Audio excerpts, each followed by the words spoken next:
یا اللہ یا محمد، نماز فجر کے بعد پڑھ لو، شام تک 300 کروڑ بھی مانگوں گے تو ملے گے۔ بسم اللہ الرحمن الرحیم۔ محترم ناظرین، آج میں آپ کو ایسا وظیفہ بتاؤں گا، ایسا عمل بتانے لگا ہوں۔ میرے بھائیوں، میرے بہنوں، جولیاں اٹھا اٹھا کر اپنے بھائی کو دعائیں دو گے، ایسا مجرب وظیفہ آپ کو بتانے لگا ہوں۔ یہ خالی جولیاں فوراً سے بھر جائے گی، آپ کی مرادیں ایسے پوری ہوگی، نہ ہی گھنٹوں میں نہ ہی دنوں میں مرادیں آپ کی پوری ہوگی، بلکہ منٹوں میں آپ کی ہر مراد پوری ہوگی انشاءاللہ۔ وظیفہ پڑھتے ہی اپنی دونوں آنکھوں سے رزق کو آتے ہوئے دیکھنا، اپنی زندگی میں پیسوں کی بارش وظیفہ پڑھتے ہی دیکھ لینا۔ ایسے ایسے جگہ سے پیسہ آئے گا کہ آپ نے کبھی سوچا بھی نہیں ہوگا، کبھی آپ نے تصور بھی نہیں کیا ہوگا کہ ہمیں یہاں سے بھی پیسہ آ سکتا ہے۔ دنیا جہاں میں جہاں کہیں بیٹھ کر اس ویڈیو کو دیکھ رہے ہو، اس ویڈیو کو بالکل اگنور مت کرنا۔ یہ ویڈیو آپ کی زندگی میں دولت کا طوفان کھڑا کر دے گی۔ یہ وظیفہ اتنا مجرب ہے کہ میں نے آج تک جب بھی یہ وظیفہ پڑھا، ایسا کبھی نہیں ہوا کہ پیدا نہ ہوا ہو۔ میں خود روزانہ فجر کی نماز کے بعد جب پڑھتا ہوں تو شام تک میرے تمام مسائل حل ہو جاتے ہیں۔ آپ لوگ بھی اگر ایک مرتبہ آپ نے یہ وظیفہ پڑھ لیا تو روزانہ کا معمول بنا لو گے۔ اتنا پیدا ہوگا کہ غیبی دولت کا یہ مجرب وظیفہ ہے۔ اگر آپ کسی کو 10 کروڑ بھی دو گے تو بھی آپ کو یہ وظیفہ کوئی نہیں بتائے گا۔ آج اپنی دکھی بہن بھائیوں کو اپنے سینے کا راز بتانے لگا ہوں کہ وظیفہ پڑھتے ہی اپنے حالات کو بدلتے ہوئے دیکھنا، اپنی زندگی میں پیسوں کی بارش کو فوراً ہوتے ہوئے دیکھنا۔ جو بھی آپ کے مقصد ہوگے، جو حاجتیں مرادیں ہوگی، چاہے آپ کو ذاتی مکان چاہیے، چاہے آپ کو 1 کروڑ چاہیے، 10 کروڑ چاہیے، فوراً اللہ پاک آپ کو عطا کر دے گے۔ آپ لوگ یہ وظیفہ پڑھ کے اللہ پاک سے مانگ کر دیکھنا، آپ کی مانگنے کی دیر ہے، بس آپ دیکھیے گا کہاں کہاں سے پیسے آنا شروع ہوتے ہیں۔ یہ ویڈیو پہلے تو آپ لوگ مکمل دیکھ لینا، یہ ویڈیو آپ لوگ آخر تک لازمی دیکھنا۔ آج آپ کو اس ویڈیو میں وہ مجرب آزمودہ عمل بتانے لگا ہوں کہ اپنی زندگی میں، جیسا کہ میں نے بتایا، روزانہ فجر کی نماز کے بعد یہ وظیفہ پڑھتا ہوں۔ اللہ پاک نے مجھے خوب نوازا۔ اس وظیفے کو جب سے میں نے پڑھنا شروع کیا ہے اور جس کسی کو بتایا، جس کسی کو میں نے یہ وظیفہ بتایا، لوگوں کے گھروں میں فاقے تھے، مفلسی تھی، ایک ایک روپے کے لیے لوگ بیٹھے ہوئے تھے، گھروں میں جھگڑے تھے، بھوک تھی، افلاس تھی، مفلسی تھی، ایسے حالات تھے لوگوں کے، میں کیا بتاؤں، میرے پاس الفاظ نہیں ہے۔ ایسے ایسے لوگوں کے حالات کہ خود مجھے کئی مرتبہ لوگوں کے حالات دیکھ کر رونا آ گیا۔ ایسے لوگوں کے حالات کہ جب بھی رابطہ کرتے، روتے ہوئے رابطہ کرتے، اور جب میں نے ان کو یہ وظیفہ بتایا، آپ لوگ حیران رہ جائیں گے۔ صبح وظیفہ پڑھا انہوں نے، شام کو مجھے جواب آ گیا، ہمارا پلا مقصد پورا ہو گیا، ہماری پلا حاجت پوری ہو گئی، کیا ہم روزانہ بھی پڑھ سکتے ہیں؟ ہمیں بتائیے، ہمیں اجازت دے، ہم روزانہ پڑھیں گے۔ جی ہاں، آپ یہ وظیفہ روزانہ پڑھ سکتے ہیں۔ آپ کو یہ وظیفہ اپنی طرف سے نہیں پڑھنا، بلکہ جس عمل سے، جس ترتیب سے میں بتا رہا ہوں، آپ نے بالکل اسی ترتیب سے پڑھ لینا ہے، اور اس کے لیے پریشان ہونے کی بجائے اللہ تعالیٰ سے دعا کرے، کیونکہ رزق اللہ تعالیٰ کی ایسی نعمت ہے جس کی تقسیم کا اختیار اللہ تعالیٰ نے اپنے پاس رکھا ہے۔ اللہ تعالیٰ کی ارشاد کا مفہوم ہے، اللہ تعالیٰ تو خود ہی رازق ہے، مستحکم قوت والا ہے۔ اللہ تعالیٰ بعض لوگوں کو کشادہ اور وسیع رزق عطا کرتا ہے، اور بعض لوگوں کی رزق میں تنگی فرما دیتا ہے۔ منظم ضابطے کے مطابق اللہ تعالیٰ تمام مخلوقات کو اپنے وقت پر رزق پہنچاتا ہے، چاہے وہ زمین پر چلنے اور رینگنے والے جاندار ہو، یا ہوا میں اڑنے والے پرندے ہو، نہ سمندر کی تاریکیوں میں بسنے والے جاندار اللہ تعالیٰ کی نگاہ سے اوجھل ہے، اور نہ پہاڑوں کی چوٹیوں پر بسیرا کرنے والوں کو اللہ تعالیٰ بھول جاتے ہیں۔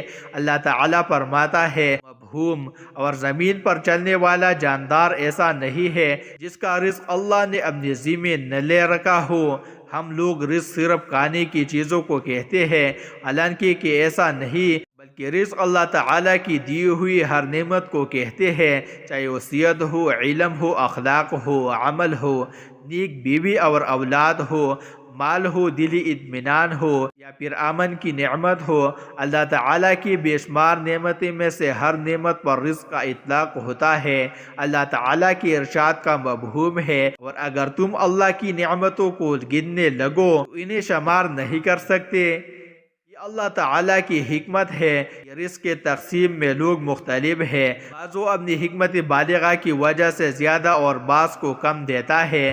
اللہ تعالیٰ کی ارشاد گرامی کا مفہوم ہے، اور اللہ تعالیٰ نے تم میں سے کچھ لوگوں کو رزق کے معاملے میں دوسروں پر برتری دے رکھی ہے۔ اس حقیقت کو سمجھنے کے بعد بہت سارے مسائل حل ہو جاتے ہیں۔ نہ کسی سے حسد ہوتا، نہ دشمنی کے آثار نمایاں ہوتے ہیں، نہ اپنے آپ کو حد سے زیادہ مشقت میں مبتلا کرنا پڑتا ہے، اور نہ ہی رزق کو تلاش کرنے کے لیے غلط راستوں کو اختیار کرنا پڑتا ہے۔ حلال طریقے سے رزق طلب کرنا بھی اللہ تعالیٰ کی اطاعت ہے۔ اسلام ایک مکمل ضابطۂ حیات ہے، یہاں عقائد بھی دین ہے، شعائر عبادات نماز، روزہ، زکوٰۃ اور حج بھی دین ہے، معاملات بھی دین کا حصہ ہے، معاشرت بھی دین میں شامل ہے، اور اخلاق بھی دین کا ایک اہم جزء ہے۔ لہٰذا رزق حلال کمانا بھی دین ہے۔ حلال رزق کمانا تقدیر کے خلاف نہیں ہے۔ حضرت ابو ہریرہ رضی اللہ عنہ کی ارشاد کا مفہوم ہے، ہم رسول اللہ صلی اللہ علیہ وسلم کے ساتھ بیٹھے تھے، ایک حسین نوجوان وہاں سے گزرے۔ ہم نے آپس میں کہا کہ کاش یہ اپنی جوانی کو اللہ کے راستے میں لگاتے۔ اللہ تعالیٰ کے رسول صلی اللہ علیہ وسلم نے جب ہماری بات سنی تو فرمانے لگے، جو اپنے والدین کی خدمت میں لگا ہوا ہے وہ اللہ کے راستے میں ہے، جو اپنے اہل و عیال کے لیے کمانے کی کوشش کر رہا ہو وہ اللہ تعالیٰ کے راستے میں ہے، اور جو اپنے اوپر خرچ کرنے کے لیے محنت کر رہا ہو وہ بھی اللہ تعالیٰ کے راستے میں ہے۔ رزق میں برکت کے اسباب دنیا میں ہر انسان کشادہ رزق کے لیے کوشاں رہتا ہے، لیکن بسا اوقات اسے پوری طرح کامیابی نہیں ملتی۔ قرآن اور حدیث میں بعض اعمال کو رزق کی ترقی کے لیے بہترین سبب قرار دیا گیا ہے۔ اعمال میں بعض کا تذکرہ یہ کیا جاتا ہے، تقوی اختیار کرنا۔ انسان کو جب دولت کی فکر لاحق ہوتی ہے بعض اوقات وہ حلال اور حرام کی تمیز کیے بغیر ہر قسم کے مال اور رزق کو جمع کرنے اور اسے حاصل کرنے کی کوشش کرتا ہے، چنانچہ وہ سود، جوا، رشوت، ناپ تول میں کمی اور اجتماعی اموال کو ہڑپ کرنے سے بھی دریغ نہیں کرتا، لیکن وہ اس ساری تگ ودو میں یہ بات بھول جاتا ہے کہ اللہ نے مال اور رزق میں برکت کو تقوی کے ساتھ منسلک کیا ہے۔ یہی وجہ ہے کہ بہت ساری غلط کوششوں کے باوجود بھی بعض لوگوں کی ضرورت پوری ہوتی نظر نہیں آتے۔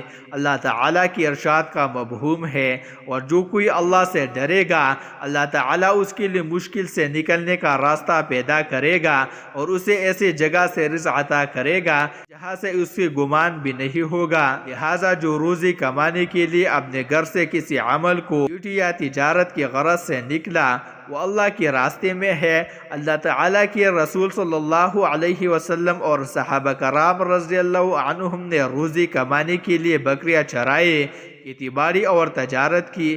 حضرت حذیفہ رضی اللہ تعالی عنہ فرماتے ہیں، رسول اللہ صلی اللہ علیہ وسلم نے ایک مرتبہ فرمایا، مفہوم، جبرائیل علیہ السلام نے میرے دل میں یہ بات ڈال دی، کسی کو اس وقت تک موت نہیں آ سکتی جب تک وہ اپنا رزق پورا نہ کالے، اگرچہ کبھی رزق ملنے میں تاخیر ہو سکتی ہے، لہٰذا اللہ سے ڈرتے ہوئے اچھے طریقے سے رزق طلب کرو۔ رزق کی تاخیر تمہیں گناہ پر آمادہ نہ کرے، اس لیے اللہ تعالیٰ کے پاس جو رزق ہے اسے صرف اطاعت کے ذریعے ہی حاصل کیا جاتا ہے۔ شکریہ ادا کرنا شکر کی توفیق کی ایسی نعمت ہے کہ جس کی وجہ سے اللہ تعالیٰ دیگر نعمتوں میں اضافہ فرماتا ہے۔ اللہ تعالیٰ کی ارشاد کا مفہوم ہے، وقت بھی یاد کرو جب تمہارے پروردگار نے اعلان فرما دیا تھا کہ اگر تم نے واقعی شکر ادا کیا میں تمہیں اور زیادہ دوں گا۔ یہاں یہ بات بھی قابل ذکر ہے کہ اللہ تعالیٰ نے شکر کو حلال مال کے ساتھ جوڑ دیا ہے، چنانچہ فرماتا ہے، اے ایمان والو، جو پاکیزہ چیزیں ہم نے تمہیں رزق کے طور پر عطا کی ہے ان میں سے جو چاہو کھاؤ اور اللہ کا شکر ادا کرو۔ ناظرین، وقت کی نزاکت کو مد نظر رکھتے ہوئے اب ہم وظیفے کی طرف چلتے ہیں۔ آپ کے ملک، آپ کے شہر، آپ کے گاؤں، آپ کی گلی میں جیسے ہی فجر کی نماز کا وقت ہو تو نماز کے بعد یہ وظیفہ پڑھ لو۔ وظیفے کو پڑھنے کے لیے 2 منٹ کا وقت نکالنا، 2 منٹ ایسے ہو کہ آپ کی پوری توجہ اس وظیفے کو پڑھنے میں لگی ہو۔ اس وظیفے کو آپ لوگ پوری توجہ سے، پوری دھیان سے اللہ پاک کی ذات پر بھروسہ کرتے ہوئے پڑھنا شروع کر دینا۔ ایک مرتبہ سب سے پہلے درود شریف پڑھ لینا، درود ابراہیمی پڑھنا چاہیے تو درود ابراہیمی پڑھ لے، صلی اللہ علیہ وسلم پڑھ لے، صلی اللہ علی محمد پڑھ لے، یا کوئی سا بھی درود پاک آپ پڑھ لے۔ ایک مرتبہ میرے ساتھ بھی ثواب کے طور پر درود پاک پڑھ لے، اللہم صلی علی محمد وعلی آل محمد کما صلیت علی ابراہیم وعلی آل ابراہیم انک حمید مجید، اللہم بارک علی محمد وعلی آل محمد کما بارکت علی ابراہیم وعلی آل ابراہیم انک حمید مجید۔ اس کے بعد پورا 2 منٹ کا جو عمل ہے ایک ہی وقت میں ایک ہی جگہ پر بیٹھ کر کرے گا۔ درود پاک پڑھنے کے بعد آپ لوگ اگر آپ کے پاس تسبیح ایک موجود ہو تو تسبیح کے دانوں پہ پڑھ لے۔ یہ وظیفہ پہلا وظیفہ بتانے لگا ہوں، تسبیح نہ ہو تو سیدھے ہاتھ پر اچھی طرح گن کر پڑھنا شروع کر دے۔ پہلے نمبر پر جو وظیفہ آپ کو اپنی اسکرین پر دیکھ رہا ہے، یہ وظیفہ آپ کو پہلے نمبر پر پڑھنا ہے۔ درود پاک ایک بار پڑھ لے تو فوراً یا مجید یا مجید اسی طرح پڑھتے رہے۔ آپ کو 11 مرتبہ پڑھ لینا ہے۔ جب اس وظیفے کو اچھی طرح گن کر صرف 11 مرتبہ آپ لوگ پڑھ لے، کمی بیشی نہ ہو، اس کا آپ کو پورا دھیان رکھنا ہے۔ نہیں 10 مرتبہ پڑھنا ہے، نہیں 12 مرتبہ اس وظیفے کو پڑھنا ہے، صرف آپ کو 11 مرتبہ جیسے ہی آپ نے پڑھ لیا تو دوسرے نمبر پر آپ کو جو پڑھنا ہے وظیفہ ہے، اس میں 2 اسم پڑھنے ہیں، 2 ناموں کو ملا کر پڑھے گے تو ایک شمار ہوگا۔ یہ وظیفہ ہے یا اللہ یا محمد، ایک ہو گیا، پھر دوسری بار پڑھے یا اللہ یا محمد، 2 ہو گیا، پھر تیسری بار پڑھے یا اللہ یا محمد، 3 ہو گیا۔ 7 مرتبہ اس وظیفے کو آپ لوگ پڑھ لیں۔ اس کے بعد فوراً آپ لوگ اعوذ باللہ من الشیطان الرجیم بسم اللہ الرحمن الرحیم پڑھ لیں، ایک مرتبہ سورہ کوثر پڑھ لیں، اور آخری وظیفہ جو آپ کو پڑھنا ہے، آپ کی اسکرین پر یہ وظیفہ آپ کو دیکھ رہا ہوگا، آج کے دن کا سب سے آخری وظیفہ آپ کو پڑھنا ہے۔ اس وظیفے کو آپ نے اپنی زندگی میں بے شمار مرتبہ پڑھا ہوگا۔ یہ وظیفہ ہے یا جبار، تسبیح کے دانوں پہ پڑھ لیں، سیدھے ہاتھ پہ پڑھ لیں، فوراً پڑھنا شروع کر دیں، یا جبار یا جبار یا جبار یا جبار۔ آخری وظیفہ یا جبار آپ کو 7 مرتبہ پڑھ لینا ہے۔ 7 مرتبہ یا جبار کا وظیفہ اچھی طرح گن کر پڑھ لیں۔ اس کے بعد ایک مرتبہ درود پاک پڑھے گا، آپ لوگ آخر میں پھونک مارے گا، اور پھر اپنے دونوں ہاتھوں کو اپنے چہرے پر، اپنے سینے پر، اپنے سر پہ، پیشانی پر اپنے ہاتھوں کو پھیر لیجیے گا۔ اسی وقت اللہ پاک سے اپنی تمام حاجتوں کے لیے، پریشانیوں کے لیے گڑ گڑا کر دعا مانگیے گا۔ انشاءاللہ اللہ تعالی آپ کی تمام پریشانیاں دور کر دے گے۔ ناظرین، گزارش ہے اللہ تعالیٰ کے 99 ناموں میں سے کوئی ایک نام کمنٹ میں لکھ کر ضرور شیئر کرے۔ اللہ ہم سب کا حامی و ناصر ہو، آمین۔